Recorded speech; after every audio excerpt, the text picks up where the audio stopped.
Hey guys, Jonty Hikmet here. Welcome to my channel. In today's video, I want to speak about self-compassion, self-love, something that gets spoken about a lot in healing spaces. I want to speak about it today, my take on it. In regards to chronic pain, it's not what you're going to think I'm going to speak about. A lot of videos about self-compassion speaks about how to manufacture self-compassion so that we can go any easier on ourselves, so that we can calm down the nervous system in some way. And I have a slightly different take on this, which I'm going to speak about today. So, in this video, I'm going to speak about two different types of self compassion: internal self compassion, how to be more compassionate towards what's arising for us internally, and external self compassion, how to be more compassionate about the choices that we're making in our life. So, let's start with internal. So, my take on internal self compassion. What I speak about in my community, if you're watching this in my community, then you know, is that self compassion isn't something that we have to manufacture. It's not something that we have to decide to do. It's something that's naturally born out of learning to allow and welcome all the different parts of our psyche. You know, I speak about it in the community as the difference between positivity and optimism. It's my take on the difference between the two. Positivity is when you learn in various, communities and spaces how to purposely change and reframe thoughts all the time. How to purposely say, actually, this is great. It doesn't matter what's coming up for you internally. Actually, what have I looked on the bright side? It's that kind of thing. Whereas optimism, my definition of it, is that we learn to embrace exactly what's occurring for us internally. We learn to allow the parts of us that maybe aren't feeling positive, allow the parts of us that are feeling afraid, allow the parts of us that are feeling angry, shameful, disappointed, etc. And even in the midst of all of that, say to ourselves, okay, I'm feeling all of this. It's big emotions. I'm going to learn to be with this. But what have I also decided that I can move forward with these emotions? What have I decided that these emotions needn't overwhelm me? These emotions needn't define me. I can feel these things in my body and I can still move forward. It's a different take, optimism, the way I've defined it, to positivity. You're not reframing how you're feeling. You're not telling yourself, I don't need to feel afraid, I don't need to feel angry. You're saying, I feel afraid and I feel angry. But what have I decided to allow space for these emotions and feel safe with them and still move forward anyway? It's a different take. It's an important take when it comes to getting lasting relief from chronic symptoms because, as I've said many times before, the reason we get chronic symptoms, one of the main reasons we can get chronic bodily symptoms, back pain, stomach pain, migraines, tinnitus, anxiety, fatigue. One of the main reasons we can get those types of chronic symptoms is because we've been burying emotions over and over again. We try and rescue ourselves from emotions. We try and be positive instead of letting ourselves feel what's arising for us. We try and talk ourselves out of feeling emotions with, quite rational reasons why. I shouldn't feel this angry right now. I don't need to feel this fear right now. We don't learn how to feel safe with the emotion in the body. We don't learn how to, or teach the mind rather, how to just allow the emotion to be here. So pain starts to be created because of that. I've spoken at length on other videos why pain gets created because of that. Maybe I'll go into it a bit here again if this is your first video you've ever watched of me. But for now, let's stay on the topic of self-compassion. So in that example of the difference between positivity and optimism, the way I teach self-compassion is in the optimism camp. You find that when you learn how to allow what is, when you learn to recognize what's occurring for you and welcome what is, a byproduct of that eventually becomes more self-compassion. What you recognize immediately when you sit and meditate, or any practice you're doing to acknowledge what's occurring for you, is you're going to feel a lot of things that are the opposite. They feel like the opposite of self-compassion. You're going to notice a lot of inner critic. You're going to notice a lot of anger and shame and embarrassment, all those emotions I mentioned before. Lack of self-love. You're going to notice a lot of that occurring for you a lot. And again, if you're in the positivity camp, what a lot of people, again, very well-meaning methods, I don't have anything against them, but what they'll teach you to do is to talk yourself out of some of those things arising for you, to be more positive about it. They'll even suggest you need to learn to have more self-compassion. You needn't feel this emotion. Just reframe what you're feeling and be self-compassionate. That's not what I teach. I, again, teach you to acknowledge the fact that you're feeling these things. We all do. None of us are exempt. And learn to allow those emotions to exist as they are. You'll find pretty immediately that that's very difficult to do. You have spent most of your life, most likely, trying to rescue yourself from these emotions, trying to talk yourself out of them, trying to soothe them away in some way.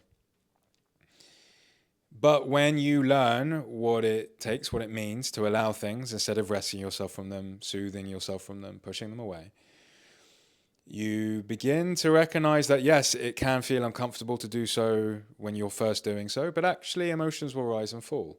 Actually, even though when I allow myself to feel restless and angry in the body, and I really stew in it and I sit in it instead of rescuing myself from it, it's there for a bit and then it passes. The same with parts of me that are, doing the opposite of self-compassion. The parts of me that are criticizing or comparing myself to others or something like that. When I learn, instead of getting invested in the story, this is a big part of what we learn in this community, in this practice, when we learn to not define ourselves by the story of the emotion and instead drop into the body, feel how that emotion feels in the body. Even if we don't feel lots of sensation, people come to me and they say, I don't feel the emotion in the body. You needn't feel a lot in the body when you're recognizing an emotion. It could be, I'm feeling anger. How does my body feel? I don't feel anything. I feel numb. Okay, can you just let yourself feel numb? Let yourself feel nothing in the body. How does that feel? When you learn to allow things to exist in the body, instead of talking yourself out of them, you notice that it rises and falls. And by doing that, you're teaching the mind, it's safe for me to feel this. It's safe for me to feel this emotion. It's safe for me to feel the anger. It's safe for me to feel the shame. And that's what we're trying to learn in this process. We're trying to teach the mind it's safe to feel this energy in the body. As many different states of being as possible, you want to teach the mind, it's safe for me to feel this. It's safe for me to feel restless. It's safe for me to feel numb. It's safe for me to feel this anger energy. It's safe for me to feel a lack of self-compassion right now. It's safe for me to be judging others right now. It doesn't mean, again, we're not defining ourselves by the story. It doesn't mean that these emotions need to bleed over into our life and we start, getting really angry at people externally and, doing not so nice things to people, etc. You learn in meditation what makes the practice so special is you learn that you can allow yourself to feel these emotions, again, without defining yourself by them. Almost like you're just feeling, I say energy, I use it in terms of color. Let's imagine the color of shame is black. Let's just imagine that. In a meditation space, you learn to just allow yourself to exist in black, whatever that entails. It could be that you're feeling restless. It could be that you're feeling numb. Regardless of the story of shame, the story of shame could be irrational. It could be there's no reason for me to feel shame right now. It wasn't my fault. I don't need this story to be replaying, regardless of the story. You say, okay, it doesn't matter what the story is. Right now, I'm experiencing black. I'm going to teach the mind that it's okay for me to experience black. You notice it may get uncomfortable at first when you sit with it, and then it passes. You're onto a different color, a different emotion. All of a sudden, you're noticing turquoise. Can I just allow myself to feel turquoise? Let's bring this round full circle again. In this community, in this process, I don't teach people to manufacture self-compassion in an overly positive way. I teach people how to be optimistic, my definition. I teach people that self-compassion will naturally arise for you as a byproduct of learning to allow what is.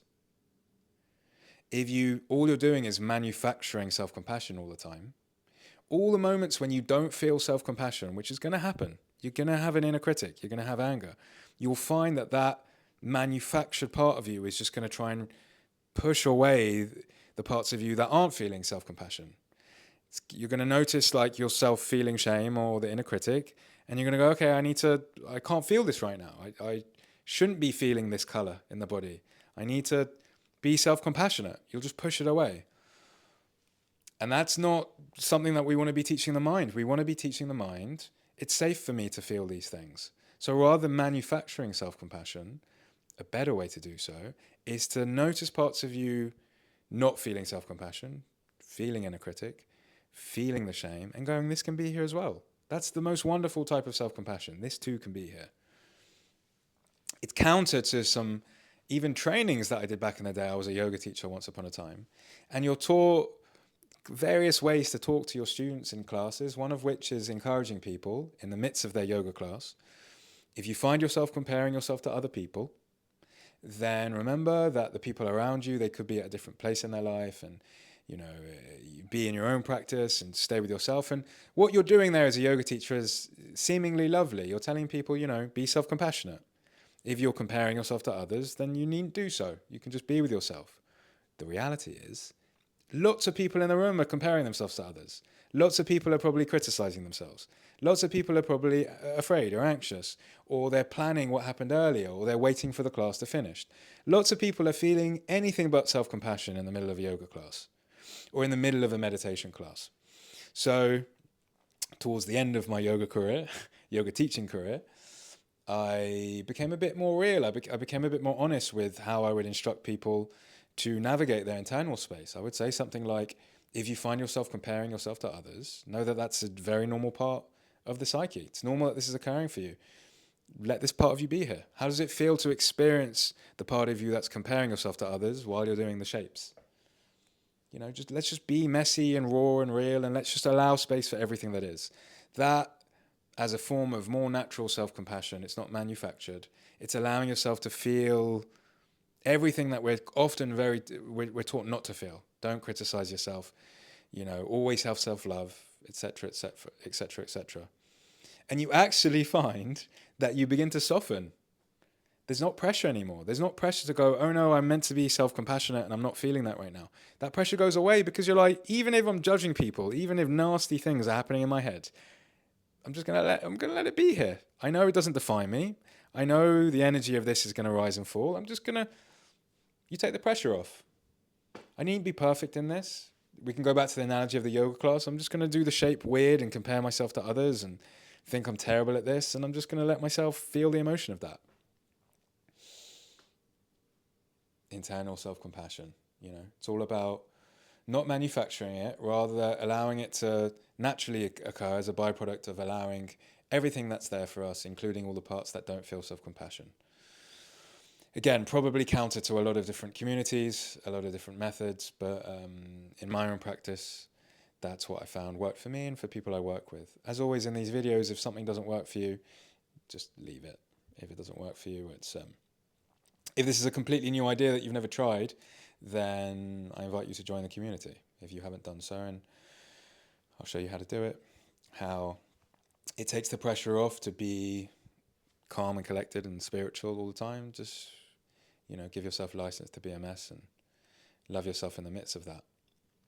That's the one hand. Internal self-compassion is about allowing what is, not manufacturing the self-compassion, and then, going easy on yourself. External self-compassion, on the other hand, I mentioned I'd talk about that. That, for me, is about the choices that we make in life. How we're showing up in our job and in our relationships and just our life in general. Our approach to exercise, our approach to eating. Some people, they're approaching a lot of their life without self-compassion. They're doing a job that they really hate and they know they hate it and they complain about it, yet they still do it. Perhaps because they have no choice. My heart goes out to people that maybe have to continue doing a job because they have to put food on their table for them and their kids or whoever else. Or anything else. They're like, exercising too much can be a form of, self-harm. Exercising too little when you should be exercising. Eating the foods that are bad for you, that's a form of like lacking self-compassion. Being in a relationship that isn't meeting your needs, or not even knowing your needs. A lot of people that come to me with chronic pain, including myself, I was such a people pleaser that by the time when people would ask me what my needs were, or I didn't have major opinions about anyone, because I was always more intent on them liking me than even considering whether I liked them or not. I had no idea. It took me years to recognize that wow, people would always tell me they like this one and they don't like this person. I was like, I just thought I was cool and easygoing. That I just thought everyone was. I was like, no, I'm cool and easygoing. Everyone's chill. It's like, no, I was such a people pleaser. I just needed them to like me. I didn't have any opinions about them. When I started to work on those parts of me, this people pleaser part of me, I started to recognize, oh God, there are certain needs that I don't actually express. I put other people before me a lot. And that was actually a form of self-harm long term. I wasn't meeting my needs. I wasn't expressing boundaries. I was too afraid people were going to reject me. Again, not only in relationships, majorly in relationships, but also at work. Exercise. I mean, I was doing too much exercise. I was overly obsessed with diet. These are all types of self-harm. I mean, it felt self-compassionate at the time because anyone that knows, when you improve your diet, you feel very virtuous about it. You're like, look at the diet that I eat. It's great. Look at the way I exercise. I'm doing it perfectly. Everyone thinks that they're doing the right thing. Well, not everyone does, but for some reason, diet and exercise tends to make people feel very virtuous about themselves. They like to virtue signal about it. External self-compassion.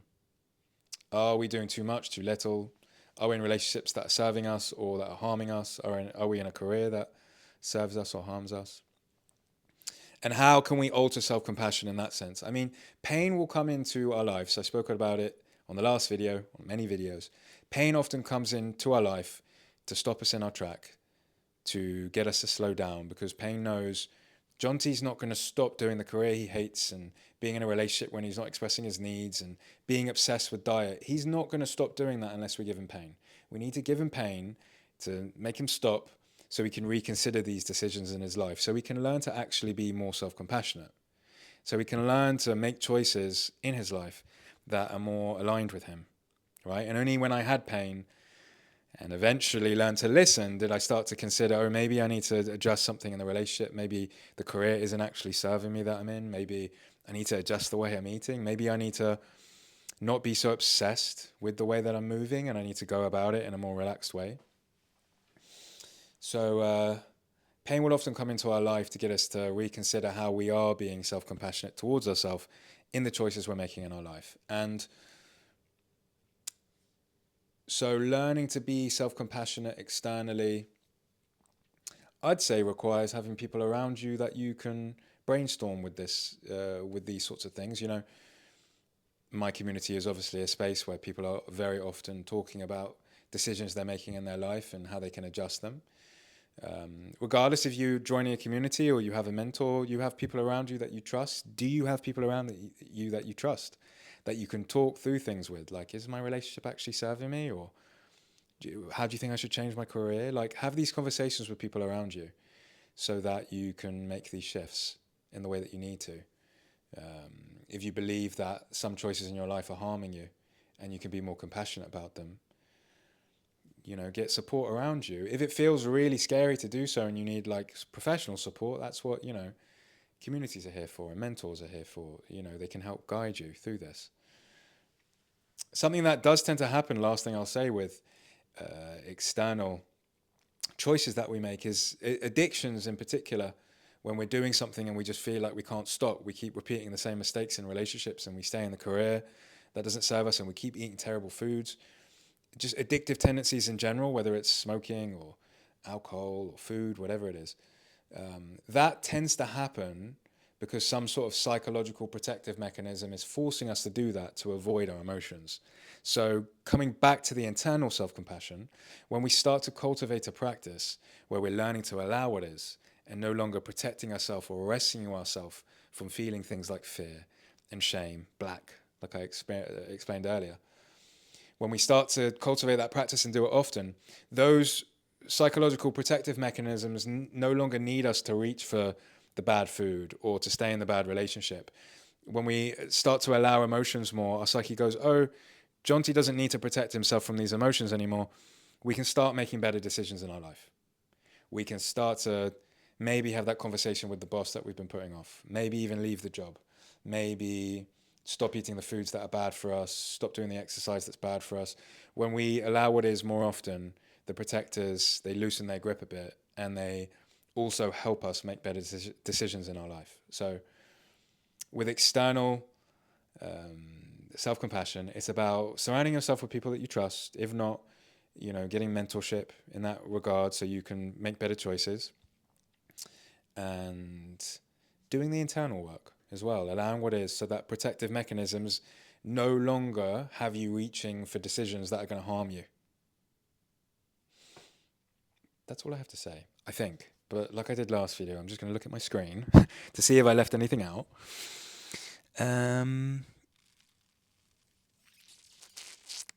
I put something, as I always put, I like to put sentences. Self-compassion isn't just always giving yourself a hug. It's feeling the shit that you don't want to feel and not running away from it. I wrote that because I knew that both things are true. Because self-compassion could also be giving yourself a hug. I don't want this video to just be like, self-compassion is only allowing what is and sitting with discomfort, and self-compassion is only surrounding yourself with people and making sure that they keep you on the right track. Self-compassion is also giving yourself a hug. Self-compassion is also taking the weekend off, or getting to nature, or doing the sorts of self-soothing practices that, you know, I speak about as not being the thing that's going to help you through pain, but it could be some nice part of the toolbox. You know, people speak about doing box breathing techniques, and doing like gentle yoga practices, and going and getting a massage. Self-compassion is also doing soothing things that are just really lovely for you. Having a bath, listening to music, being with friends, laughing, creative outlets, nature. So self-compassion is being with the shit that usually you're not really willing to feel, and sitting with it. Self-compassion is also knowing when it's time to go and when it's time to pause. So I've just said that at the end in a very brief way, because I know a lot of people speak about self-compassion and all they do is speak about learn to stop and learn to pause and breathe and get a massage, and all of that is beautiful. And I don't want this video to say don't do those things. I think you should. Just don't only do those things. Do those things, and also learn to be with the shit that you usually wouldn't let yourself feel. Surround yourself with people that can help you with different things in your life. Anything else I want to say? Let's see what else I want to say.